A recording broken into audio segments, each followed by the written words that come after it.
betul itu Rabu. Tanggalnya tanggal berapa? Atau lingkunganku. Temanya tentang sekolah.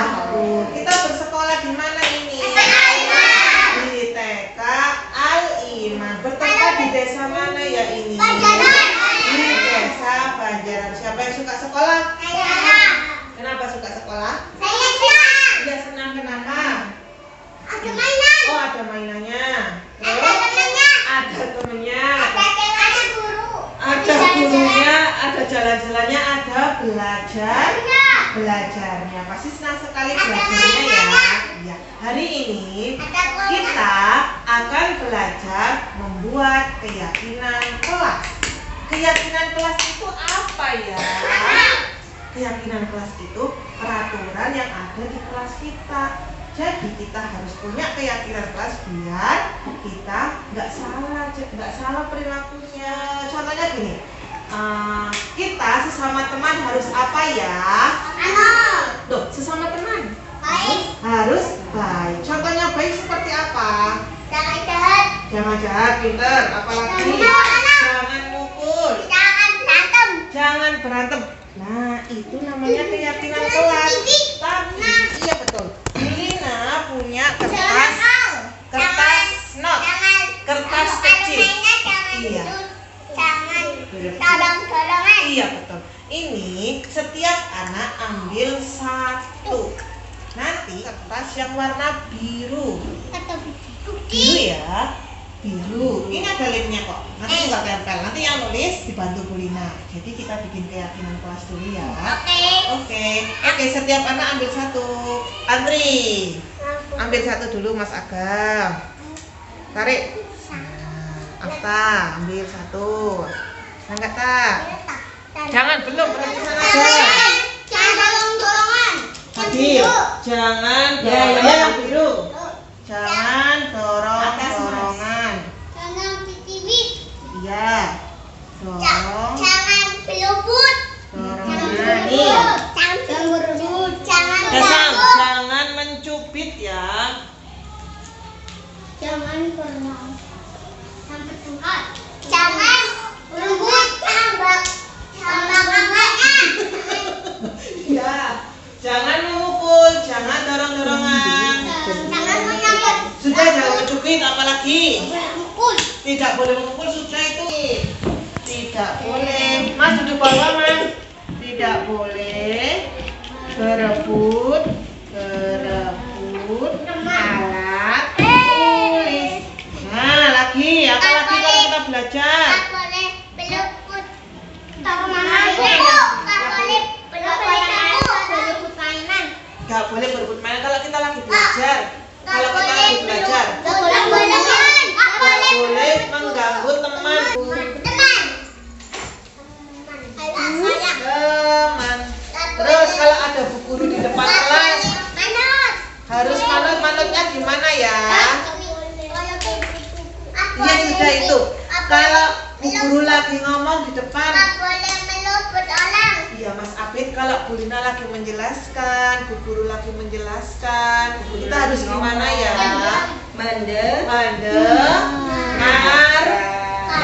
Mendengarkan bu guru. Siapa yang mau berani maju mendengarkan bu guru? Asila, sini punya Mbak Asila. Mendengarkan bu guru. Tak boleh Nggak boleh ngomong sini. Tak boleh bergerak. Nggak boleh bergerak, betul. Tak boleh mainan. Pada sholat duha tidak boleh ngobrol. Ya kamu habis dari itu. Apalagi ya?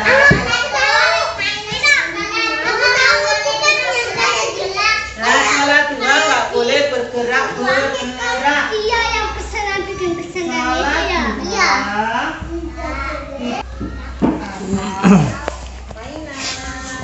Nih. Nah, ayo dong, kamu harusnya bisa berpendapat Mbak Diva. Bukan kamu ya. Jangan belum.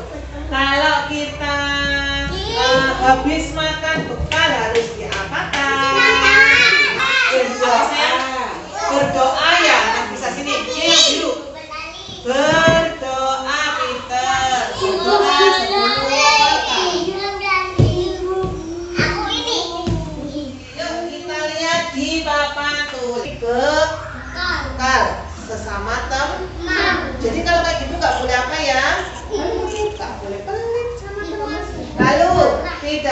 boleh memukul. Mas Al, boleh nggak memukul Mas Al? Nggak boleh. Lalu jangan dorong-dorongan. Jangan dorong-dorongan ini, Mas Aska. Jangan dorong-dorongan ini di mana ya? Sekolahan. Nggak boleh di sekolahan, tapi ketika cuci tangan, ketika ambil bekal atau masuk ke dalam kelas, nggak boleh dorong-dorongan. Lalu tidak boleh berebut alat tulis. Kalau Bu Lina bilang gantian ya alat tulisnya, jadi kalian harus manut. Lalu jangan mencubit. Siapa yang suka mencubit? Ya ada. Mencubit itu perbuatan baik atau salah ya? Salah. Mendengarkan Bu Guru. Mas Fadil, mendengarkan Bu Guru. Ketika Bu Lina menjelaskan, berarti anak-anak harus apa ya? Harus mendengarkan Bu Guru. Lalu tidak mengganggu teman. Pada sholat duha tidak boleh mengobrol. Sudah terbentuk, kita nggak boleh melanggar loh ya. Nggak boleh melanggar. Jadi di sekolah kan, di kelas itu kan aku nggak boleh mengobrol ketika Bu Guru menjelaskan. Jadi kalian harus kalau sholat duha, kalian harus ingat keyakinan kelas itu kan ketika sholat duha nggak boleh goyang-goyang. Setuju apa enggak? Setuju apa enggak? Mas Kaisang nggak setuju. Kalau Mas Kaisang nggak setuju, berarti Mas Kaisang nanti kalau cuci tangan dorong-dorongan. Nah, berarti kita ini setuju. Jadi nggak boleh dorong-dorongan. Iya, setuju. Siapa yang setuju? Nah, di sini namanya lembar pengesahan. Lembar pengesahan ini kalian itu setuju dengan keyakinan kelas yang sudah kita bikin barisan dulu. Bikin barisan ke belakang. Bikin barisan ke belakang. Bisa antri enggak? Ayo. Ke belakang. Iya, boleh warna-warna terserah. Namanya sendiri. Oke. Nih.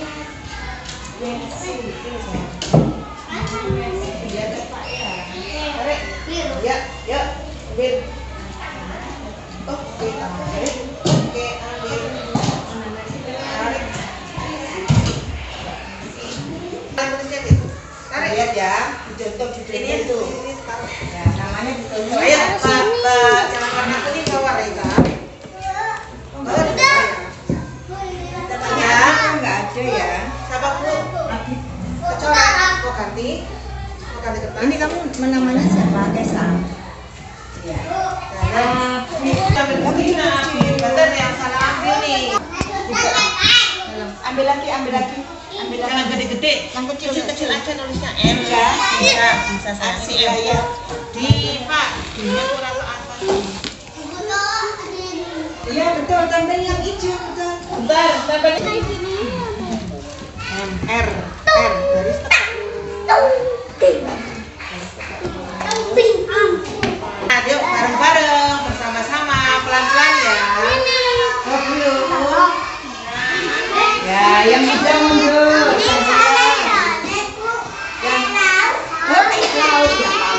Ya, yang hijau mundur. Nah, ya, duduk lagi. Yang sudah. Lina kasih ini Nah, ekspresi. Siapa tahu ini ekspresi apa? Senyum tandanya senang atau sedih ya? Senang. Kalau dibalik seret. Ada warna apa ini? Sedang menangis, sedang mewek. Tandanya apa ya? Kalau mewek, tandanya sedih atau senang? Sedih ya. Sekarang Bu Lina mau tanya respon kalian. Hari ini kalau kita belajar keyakinan kelas, perasaan kalian senang atau sedih? Gimana ya gambar senang? Yeay, saya senang. Saya senang. Oke, senang Mbak Akila. Kalau kayak gini sedih, ini senang. Nah, senang ya. Turun lagi, benar. Kalian senang atau sedih ya? Punya keyakinan kelas. sedih. Oh sedih, harusnya senang karena aku punya peraturan yang baik atau bagus. Senangnya mana? Oke, kalian sudah tahu kan itu ada nama-nama kalian. Ada nama-namanya kalian kan? Ingat nggak punya kalian yang mana? Ada yang sedih, ada yang senang. Tadi kalian senang atau sedih? Nah, berarti ambil emotikon senang, ditempel di nama kalian. Oke, ambil lemnya kalian ditaruh tempat.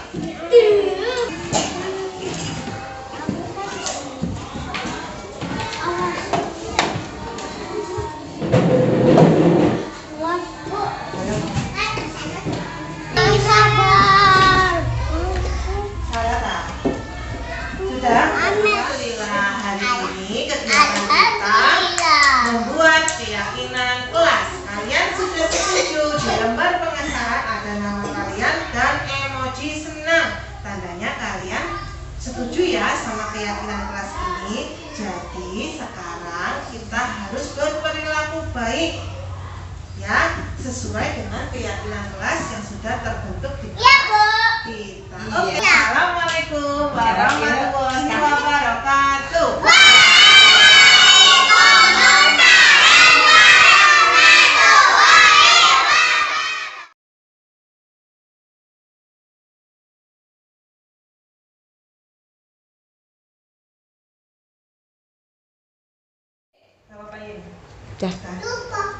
Assalamualaikum warahmatullahi wabarakatuh. Waalaikumsalam warahmatullahi wabarakatuh. Selamat siang ibu-ibu yang kami hormati, yang saya hormati. Perkenalkanlah, saya akan melakukan presentasi modul 1.4 tentang budaya positif guna melengkapi tugas aksi nyata dari program Guru Penggerak. Modul 1.4 budaya positif. Perubahan paradigma belajar yang telah kita lakukan sesuai dengan filosofi Ki Hajar Dewantara adalah pembelajaran yang berpihak pada murid sesuai dengan kodrat alam maupun kodrat zaman, serta menuntun mereka untuk berkembang sesuai dengan minat, bakat, serta kemampuan murid sehingga anak dapat merdeka dalam belajar.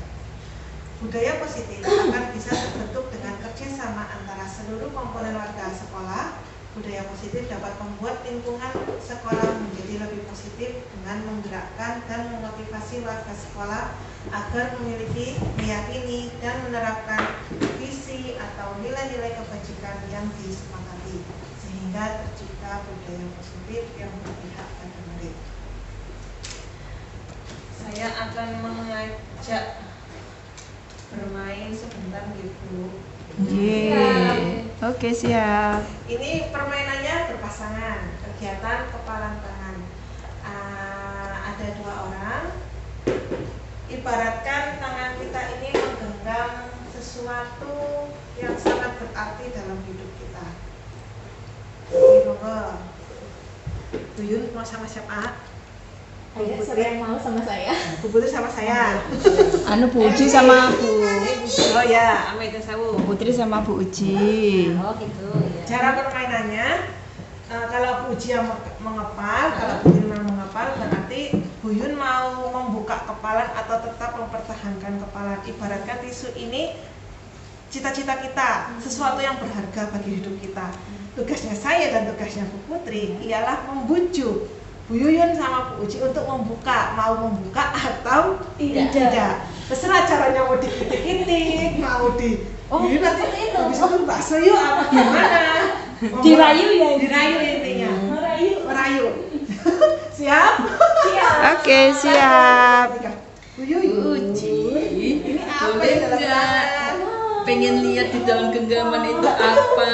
Saya boleh lihat gak? Ini sesuatu yang sangat berharga buat saya. Nanti abis ini kita Ya sedikit lah Bu Uji, boleh sih Bu Uji. Jalan-jalan ya Bu Yuyun. Nggak mau. Apa ya? Prinsip saya ini cukup untuk saya ini kalau kita ke pasar kita Ya shopping-shopping. Bu Uji, kalau susah yuk kita bakso dulu Bu Uji. Nanti liatin dikit aja Bu Uji. Iya ya. terima kasih aku Gitu. tidak siapapun Oh Oke. ya udah, nggak apa-apa Buji. Terima kasih Bu Yuyun. Sama-sama. Nah, ya enggak apa-apa. Untuk Iya nggak apa-apa Buji. Sudah fisik ya. Iya. Nah, dari permainan ini bahwa yang memegang kontrol diri adalah diri sendiri. Meskipun lingkungan sekitar membuat kita untuk menggoyahkan hati kita untuk mengeluarkan prinsip itu, kalau itu sudah prinsip hidup sesuatu yang penting, maka kita tidak bisa membuka atau memberikan dengan cara yang mudah. Begitu pula anak-anak. Jadi yang bisa mengontrol anak bukan guru, tapi diri sendiri anak tersebut. Oke. Terima kasih. Sama, dapat ilmu. Ya. Kita ke disiplin. Menurut jenengan-jenengan semua, kata disiplin itu bermakna apa ya Bu? Disiplin. Mentaati peraturan. Kepada aturan yang sudah berlaku. Taat kepada aturan sudah berlaku. Pasti disiplin itu tentang lebih ke arah kepatuhan. Ya. Disiplin, Tanggung jawab. Tanggung jawab. Disiplin itu berarti taat, patuh, dan serangkaian peraturan. Menurut Diana Rosen, disiplin itu berarti disiplin berasal dari bahasa Latin disciplina, yaitu artinya belajar. Makna asal dari kata ini berkonotasi dengan disiplin diri dari murid-murid Socrates dan Plato. Disiplin diri membuat orang menggali potensinya menuju sebuah tujuan apa yang dia hargai. Namun dalam budaya kita, makna disiplin telah berubah menjadi sesuatu yang dilakukan seseorang pada orang lain untuk mendapatkan kepatuhan. Kecenderungan umum adalah menghubungkan kata disiplin dengan ketidaknyamanan, bukan dengan apa yang kita hargai atau pencapaian suatu tujuan mulia. Sedangkan disiplin positif, mantap itu pakai dit ayo kok. Disiplin positif merupakan suatu kontrol diri untuk memilih tindakan dan bertanggung jawab atas tindakan yang dipilih sesuai dengan nilai-nilai kebajikan universal dan memiliki motivasi intrinsik. Kok sih David Putih itu aja ngomong kok suaranya kayak ikut kena. Nanti tak itu kata-kata. Gak ngomong kok aku kodut. Ya. Jadi disiplin positif ini anak belajar untuk mengontrol diri sendiri sehingga menimbulkan hal-hal yang positif. Kalau anak Dek jangan gitu Dek. Ayo sini. Nanti jelek. Itu aja Dek. Nah, kalau kita mendisiplinkan anak dengan suatu cara yang memaksakan, hasilnya tidak akan positif. Iya, Pasti anak akan merasa tertekan, nanti bakal diulangi lagi. Tidak buat berubah anaknya. Nah, teori motivasi, hukuman, konsekuensi, dan restitusi. Teori motivasi ini ada dua Bu. Yang pertama teori motivasi internal dan motivasi eksternal. Motivasi internal adalah motivasi yang berasal dari dalam diri kita sendiri. Sedangkan motivasi eksternal itu berasal dari lingkungan sekitar kita. Misal tadi permainan yang buka tutup itu kan motivasi. Kalau kita membuka berarti otomatis ada motivasi eksternal karena kita bersedia membuka tangan. Kalau kita tetap menggenggam berarti ada motivasi internal karena dari dalam diri sendiri. Menurut Janet Rosen, motivasi ada tiga. Satu, untuk menghindari ketidaknyamanan dan hukuman.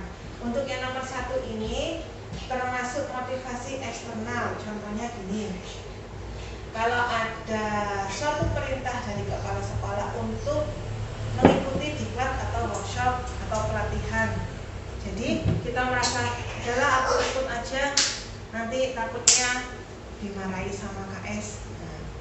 Otomatis diklat ini dilaksanakan karena ketidaknyamanan, karena takut hukuman dari KS. Ini namanya motivasi eksternal. Yang kedua, untuk mendapatkan imbalan atau penghargaan dari orang lain. Ini juga termasuk motivasi eksternal. Kenapa eksternal? Karena orang melakukan suatu itu karena ada ingin imbalan, ingin pengakuan Misal ikut pelatihan terus dia merasa aku loh udah ikut pelatihan, bukan berasal dari dalam dirinya dia sendiri. Yang ketiga, untuk menjadi orang yang mereka inginkan dan menghargai diri sendiri dengan nilai-nilai yang mereka percaya. Untuk yang ketiga ini termasuk motivasi internal karena berasal dari dalam diri sendiri. Kita sebagai guru adalah generasi pembelajar. Jadi sepanjang hayat kita itu belajar dari hal yang terkecil sampai hal yang terbesar. Jadi menghargai diri sendiri. Untuk selanjutnya, perbedaan hukuman, konsekuensi, dan restitusi. Hukuman adalah sesuatu yang harus diterima anak secara tiba-tiba, bersifat satu arah. Murid hanya menerima hukuman tanpa melalui suatu kesepakatan atau pengarahan dari guru. Hukuman dapat berupa fisik maupun psikis. Jadi hukuman ini tiba-tiba, Bu. Jadi kalau ada anak yang melanggar, jadi guru langsung menghukum, mengeluarkan kata-kata yang mengumpat, mengejek, hanya satu arah, anak hanya diam, menerima apa yang dikatakan oleh gurunya. Kalau konsekuensi, sesuatu yang sudah terencana dan disepakati oleh guru dan murid. Konsekuensi dibuat oleh pihak guru dan murid sudah mengetahui sebelumnya konsekuensi yang akan diterima bila ada pelanggaran. Misal konsekuensi seperti saya kemarin membuat keyakinan kelas, konsekuensinya jika ada anak yang melanggar, maka konsekuensinya bisa sesuai sama anak yang dilanggar. Misal anak itu menyobek kertas dan membuat sampah berantakan gitu dari sobekan kertas tersebut, berarti konsekuensinya anak harus merapikan, memungut kertas-kertas itu dibuang ke tempat sampah. Jadi antara konsekuensinya kayak hukuman tapi lebih halus, ada sesuai sama pelanggaran yang terjadi. Kalau hukuman nggak ada, misal telat, anak telat tapi disuruh lari-lari, kan nggak ada hubungannya antara telat sama lari-lari. Untuk yang ketiga, tingkat yang paling atas itu restitusi. Proses menciptakan kondisi murid untuk memperbaiki kesalahan mereka sehingga mereka kembali pada kelompok mereka dengan karakter yang lebih kuat. Dimaksud restitusi di sini, ketika anak melanggar, kita tidak menyalahkan 100% anak itu salah. Di balik semua pelanggaran yang anak itu lakukan pasti ada maksud tertentu, ada alasan tertentu mengapa dia bisa melanggar. Itu restitusi. Di restitusi ini jadi anak memperbaiki dirinya sendiri dengan cara merefleksi kenapa saya bisa terlambat, misal pelanggarannya terlambat, mengapa saya bisa terlambat, terus bagaimana caranya saya agar tidak terlambat. Nah, ini tingkat yang paling tinggi, restitusi. Keyakinan kelas. Nilai-nilai kebajikan universal yang diyakini oleh setiap warga sekolah atau kelas. Keyakinan kelas ini dibentuk melalui proses curah pendapat antar warga sekolah atau guru dengan murid. Hasil dari curah pendapat ini dipilih dan disahkan oleh semua warga sekolah untuk diyakini bersama. Nilai-nilai kebijakan universal di sini itu banyak, di seluruh dunia itu memakai nilai-nilai kebajikan universal seperti keamanan, kedisiplinan, kenyamanan, kesehatan. Tapi untuk negara Indonesia kita memakai nilai-nilai kebijakan profil pelajar Pancasila. Nah, seperti itu. Keyakinan kelas ini bisa terbentuk dari curah pendapat, berdiskusi dengan anak, ada tabel T dan tabel Y.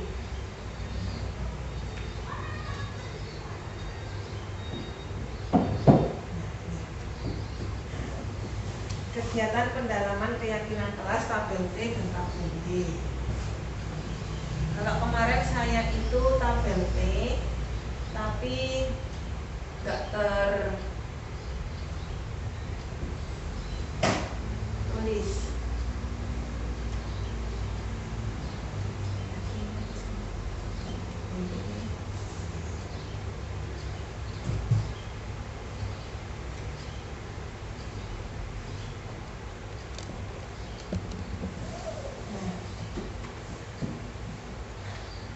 ibaratkan nilai kebajikan yang kita ambil: hormat, bekerja, diterima, dan dimiliki.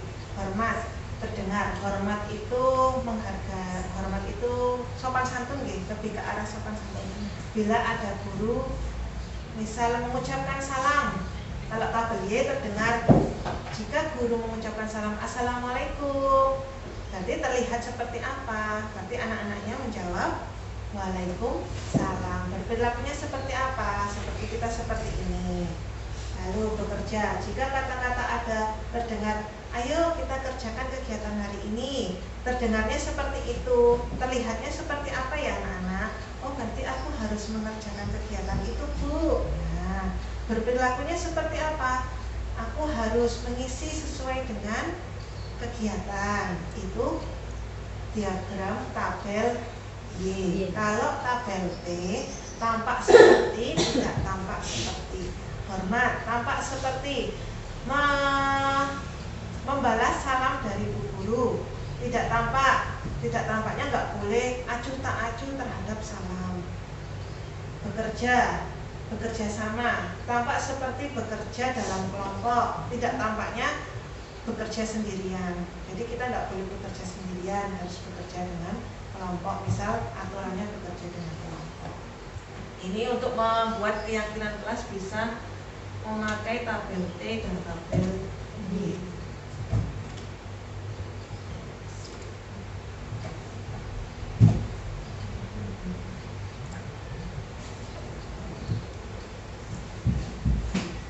Nambah ilmu hari ini.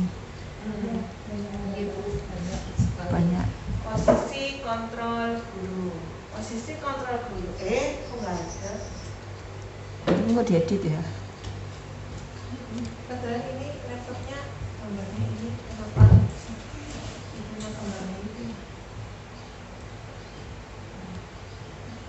Oh iya Bu, cantik Bu, bener. Paradigma baru, hal-hal baru berkesan pada anak. Betul. Iya. Tidak ada anak-anak. Guru anak-anak ya. Guru anak-anak. Tuh. Bentar, laptopnya gambarnya habis. Kamu tak boleh. Itu kok ya itu. Iya.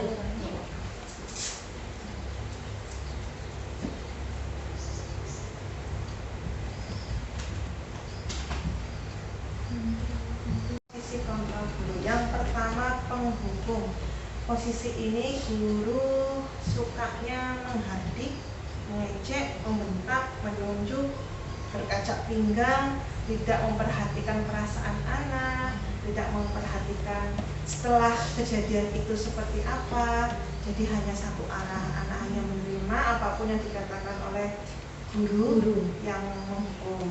Yang kedua, pemberi rasa bersalah. Pemberi rasa bersalah di sini kontrol gurunya itu lebih lembut daripada penghukum, tapi membuat anak merasa bersalah. Contohnya, tolong ya Bu Guru dibantu. Kalau enggak dibantu nanti Bu Guru dimarahin sama Bapak Kepala Sekolah. Itu gimana ya? Nah, untuk posisi teman. Kalau posisi teman ini juga lebih lembut, lebih ke arah seperti teman, bersenda gurau, padahal anak itu tahu kita itu salah, anak itu salah, tapi kita menyikapinya dengan teman. Untuk pemantau, di sini pemantau itu lebih ke arah melihat pelanggaran anak, seberapa banyak pelanggaran anak yang terjadi, ada data-datanya. Jadi nggak asal menghukum atau gimana. Yang paling tinggi ini manajer. Manajer ini posisi guru melaksanakan restitusi tadi.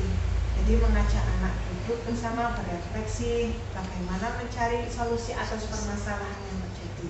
Untuk lebih jelasnya, di sini ada video, kita simak bareng-bareng Ibu. Nggih. Dari kelima kategori tadi, kita masuk kategori mana yuk? Ya. Kayaknya sih bisa nilai, yang bisa nilai kayaknya orang lain dulu. Tapi kalau kayak gini kita bisa berefleksi. Kalau saya pribadi, saya lebih ke arah pemberi rasa bersalah dan teman, nggak sampai pemantau atau manajer, karena saya juga baru tahu posisi manajer waktu saat berpenggerak ini. Saya merasa kok lebih ke arah teman ya saya. Padahal anak itu salah tapi kita kok guyonan. Jadi memang kita kan anak TK, jadi kan nggak mungkin bisa menghardik, malah lebih salah menghardik. Atau berkomunikasi dua arah, anak TK kan fokusnya juga sebentar, seperti itu. Lah kalau memberi rasa bersalah, ayolah Bu Guru dibantu, itu memang selalu terjadi. Betul sekali. Selalu terjadi. Arah pertemanan ya.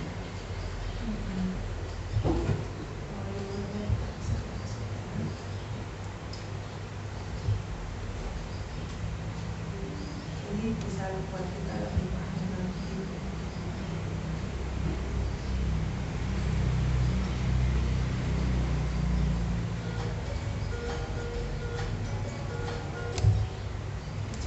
Salam bahagia Ibu dan Bapak Guru hebat. Dalam penerapan disiplin positif restitusi, salah satu program yang dikembangkan adalah 5 posisi kontrol. 5 posisi kontrol dalam restitusi adalah proses perjalanan seorang pendidik agar dapat mengenali dirinya. Pada video kali ini, kita akan membahas tentang 5 posisi kontrol yang dikembangkan oleh Diane Gosser dan contoh penerapan.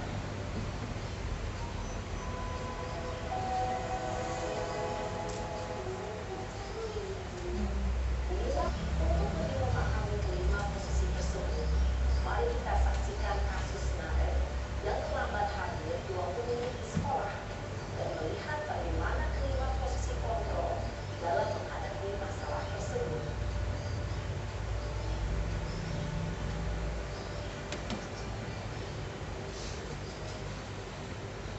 Kenapa contohnya mesti anak yang sudah besar ya? Contoh TK Mbak ada. Nggak ada. Hanya SD sama SMP. Iya. Iya. Sini kamu. Selalu terlambat. Kamu deh, pasti terlambat. Apa? Apa coba? Alasan kamu apa lagi? Kapan sih kamu tidak terlambat? Malas sekali ya kamu jadi anak. Dasar pemalas. Gak kapok-kapok sih kamu. Sudah berapa kali terlambat? Sana, kamu keliling lapangan basket 2 kali. Kenapa saya harus ke lapangan basket, Bu? Kenapa? Kamu melawan ibu. Berani-berani Gak nyambung ya? jawab. Nggak nyambung. Sudah terlambat, masih Pelanggaran jawab dan pula. hukumannya. Sekarang, keliling lapangan basket 5 kali sekalian. Biar kapok. Cepat. Pergi sana ke lapangan basket. Posisi Tapi beras kenapa gitu? Ya rata-rata. Kita anak-anak sih. hukuman bisa Kurikulum merdeka itu kan berpusat pada anak. Kita harus benar-benar berubah. dampak yang terjadi pada murid ketika guru berada pada posisi pemukul. Jadi berubahnya ya guru, terutama guru ya. Nanti anak bisa mengikuti.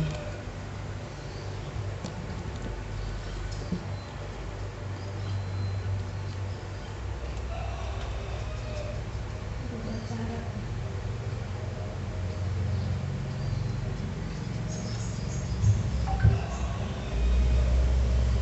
Naren!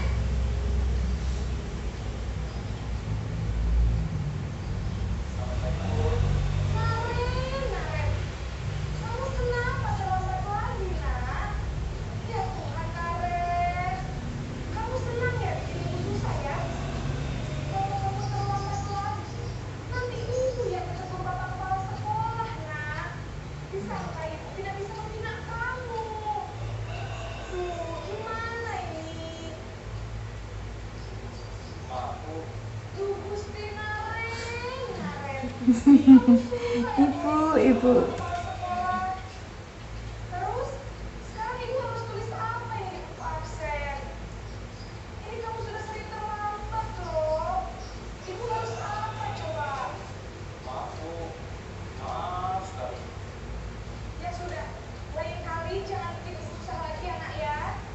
Ya Bu.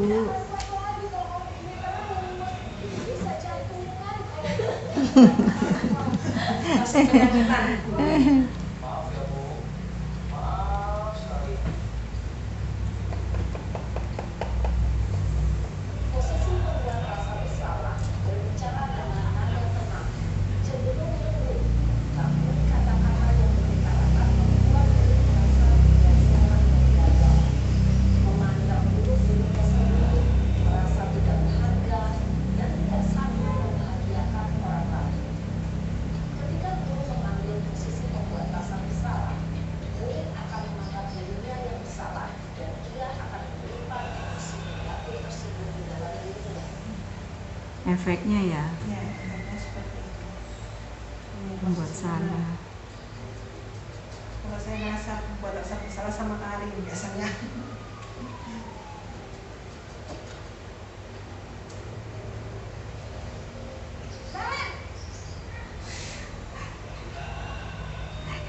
Nasibmu nak, hari ini apa nak?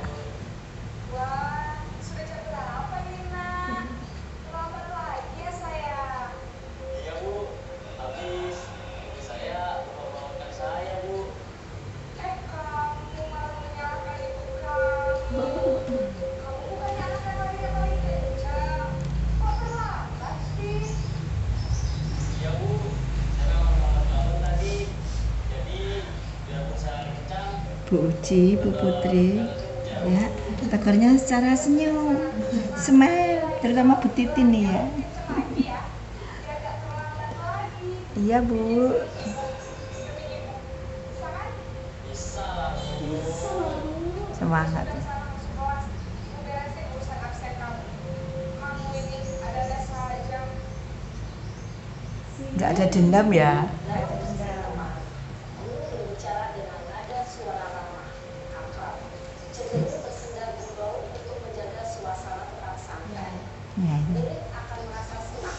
Ini biasa yang dilakukan oleh guru TK kan ini ya, lebih banyak, lebih guru TK. Karena anak yang kita hadapi juga usianya Nanti muridnya ngasuh. Nggak mau sekolah.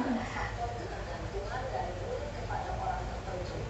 Di sini guru absennya, sehingga di lain waktu murid bisa berperilaku baik, namun hanya kepada orang-orang tertentu saja.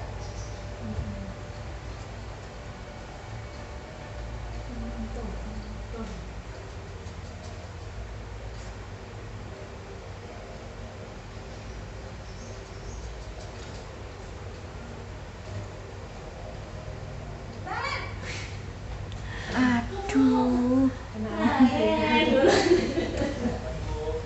Karen, apa peraturan sekolah kita tentang jam berapa kita harus masuk sekolah, Nak?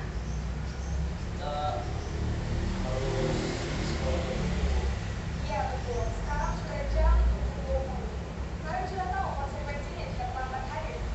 Maaf Bu, saya harus tinggal kelas pas jam istirahat selama 20 menit. Ya benar, konsekuensinya demikian.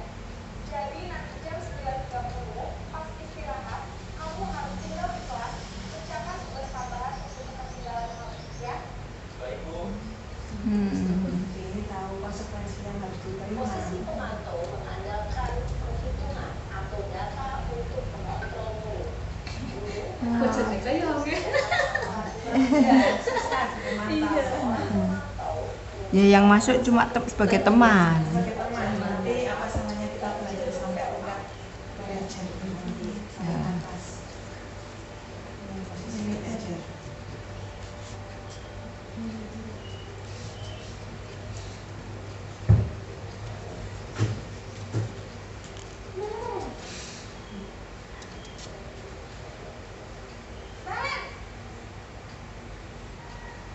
Kok pas nemen ya wajahnya. Selamat pagi Bu. Selamat pagi, Naren. Maaf Bu, saya terlambat. Ya, sekolah masuknya jam 7, sekarang sudah jam 7.20. Jadi sekarang bagaimana ini, Naren?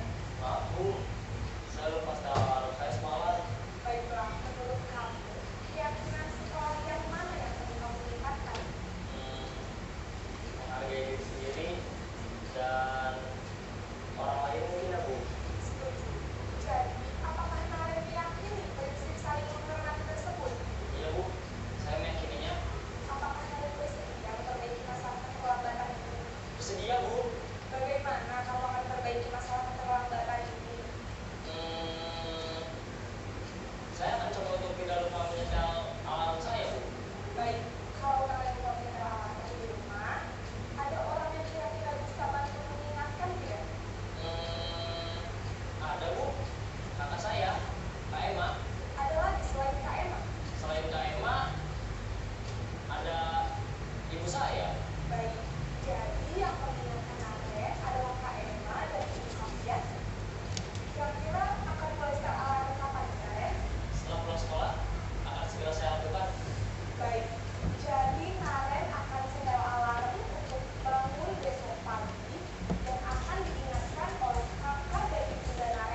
Insya Allah. Posisi kontrol gitu. Nggih. Jadi, belajar bareng-bareng sampai posisi manajer. Jadi yang sudah mempraktekkan ya memang belum pas untuk dipraktekkan ke anak TK karena anak TK belum bisa mengakui kesalahan, kadang-kadang bersifat ekosentris, siapa yang salah, siapa yang benar. Untuk materi selanjutnya kebutuhan dasar manusia. Kebutuhan dasar manusia terdapat 5. Yang pertama kebutuhan untuk bertahan hidup seperti makan, minum, kayak sandang, pangan, papan, dan kebutuhan biologis. Itu termasuk kebutuhan untuk bertahan hidup. Yang kedua kebutuhan kebebasan. Di sini kebebasan di sini setiap orang ingin tidak terikat oleh siapapun, bebas, Merdeka. tapi dalam batas norma yang sesuai. Kasih sayang dan rasa diterima. Setiap manusia, setiap pribadi pasti ingin memiliki rasa kasih sayang dan rasa diterima oleh lingkungan sekitar. Untuk kebutuhan dasar selanjutnya kesenangan. Di sini kesenangan bersifat tertawa, bahagia, melakukan sesuatu yang disukai. Yang terakhir penguasaan. Kebutuhan dasar manusia penguasaan ini ingin diakui keberadaannya lebih seperti itu. Nah, segitiga restitusi. Untuk menjalankan restitusi dalam posisi manajer dapat dilakukan dengan segitiga restitusi. Untuk yang pertama menstabilkan identitas. Yang dimaksud menstabilkan identitas di sini, guru tidak langsung menyalahkan murid. Kamu salah, kamu telah melanggar, kayak posisi penghukum itu kan melabeli murid jadi anak yang nakal. Jadi itu nggak stabil identitasnya, malah gagal, bukan malah positif, malah negatif.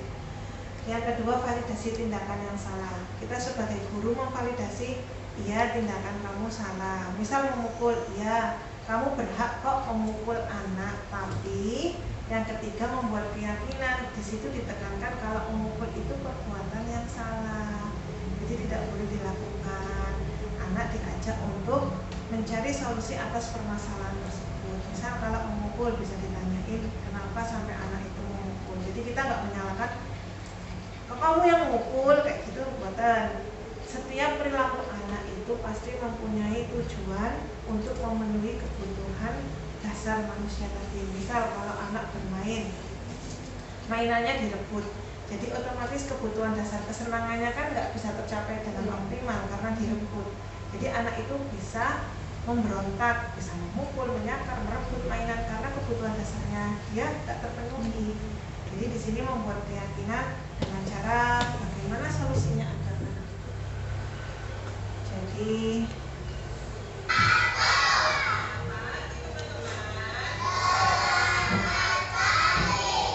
keyakinan kelas saya nggak bisa menggunakan diagram D atau diagram T karena anak tidak bisa menulis sendiri. Akhirnya saya menggunakan pertanyaan-pertanyaan tematik untuk membuat anak bisa mengembangkan nilai keyakinan.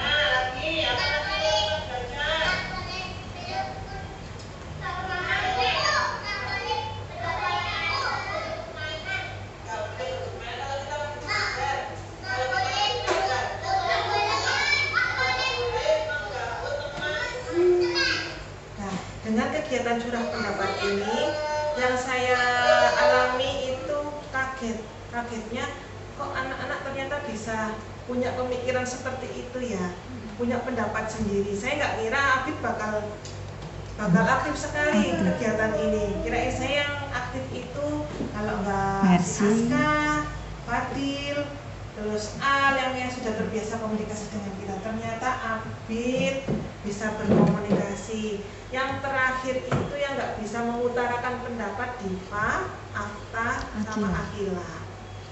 Mungkin karena belum terbiasa berpendapat. Yang kedua belum bisa bahasa Indonesia. Mercy ternyata juga iya. bisa mengeluarkan pendapat meskipun menggunakan bahasa Jawa. Tapi saya apresiasi sekali anak-anak saya memiliki pendapat sendiri-sendiri.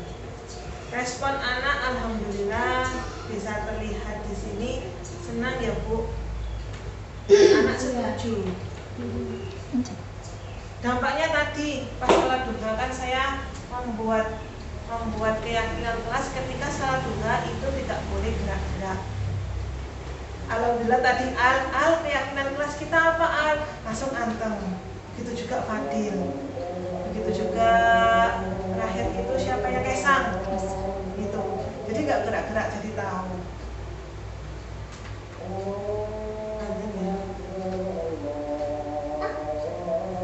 Bu Lina gak dipejet dari tadi. Jika dipejet Karin dari awal tadi. Ada apa itu kan ada kegiatan. Kegiatan ini satu melatih anak kegiatan ini satu untuk bisa melatih anak untuk mengungkapkan pendapat. Yang kedua, di sini saya pengesahan anak-anak kan nggak bisa nulis, nggak bisa tanda tangan, harusnya kan pakai tanda tangan. Jadi pakai menulis nama. Untuk menulis nama saya budayakan antri. Untuk mengambil kertas note. Jadi satu kegiatan bisa mencakup beberapa pembelajaran yang berarti.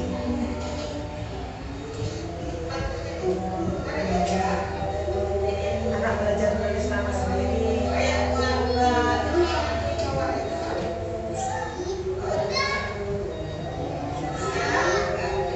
Mungkin nanti coba Bu Uji bikin kelas kayak saya Bu Uji. Anak-anaknya enak Bu Uji nanti.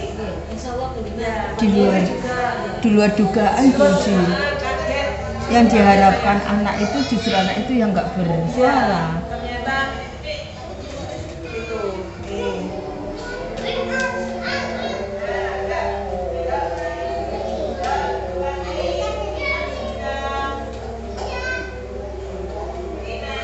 Dan cara menata keyakinan maupun pengesahan tanpa disuruh menata tempatnya itu loh, nyusun kertas tempelan-tempelan juga rapi anak-anak.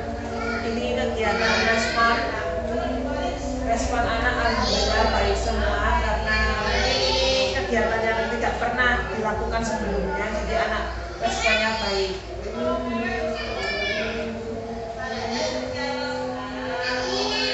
Bu Lina.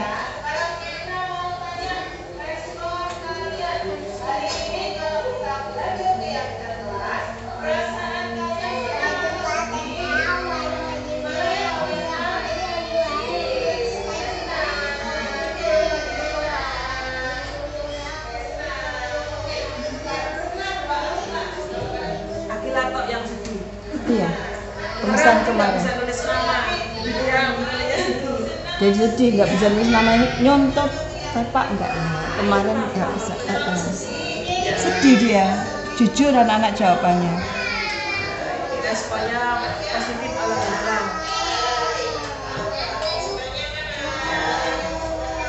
Oke, sekian presentasi dari saya. Semoga pembelajaran hari ini, materi yang saya sampaikan dapat membuat kita semakin semangat melakukan perubahan paradigma belajar, lebih berpihak kepada anak, lebih belajar lagi pada posisi manajer yang menggunakan restitusi.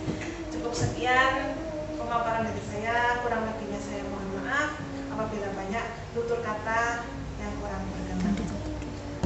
Saya akhiri, wassalamualaikum warahmatullahi wabarakatuh. Waalaikumsalam warahmatullahi wabarakatuh.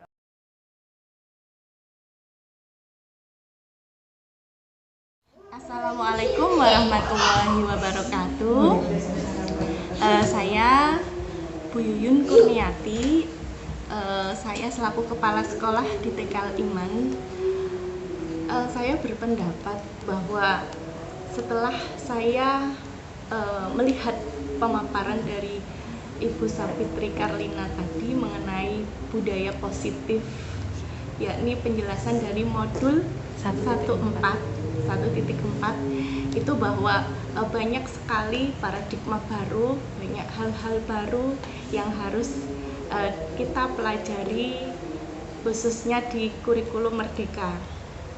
Ya, banyak sekali hal baru, terutama tadi ketika Bu Safitri Karlina membuat keyakinan kelas untuk anak, khususnya di kelompok SOFA. Itu pendapat anak banyak sekali, ternyata anak berbeda-beda pendapat dan mereka mampu mengeluarkan gagasannya. Oke. Jadi pada budaya positif ini diharapkan nantinya pembelajaran berpusat pada anak. Pembelajaran semuanya berpusat pada anak, sehingga pembelajaran nanti akan lebih menyenangkan lagi. Kiranya itu saja dari saya. Billahi taufiq wal hidayah. Wassalamualaikum warahmatullahi wabarakatuh. Waalaikumsalam warahmatullahi wabarakatuh. Saya Liuji Astuti dari TK Al-Iman. Saya merasa berterima kasih sekali kepada Bu Karlina Safitri Karlina karena pada hari ini sudah melakukan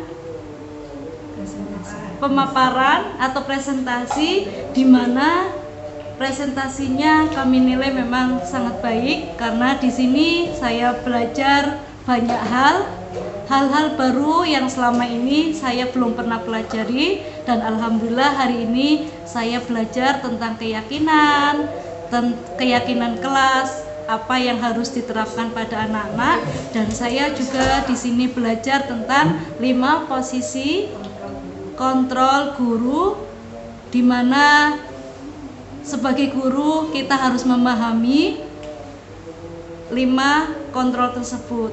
Nah, diharapkan semoga kita sampai pada di posisi manajer. Demikian, terima kasih. Assalamualaikum warahmatullahi wabarakatuh.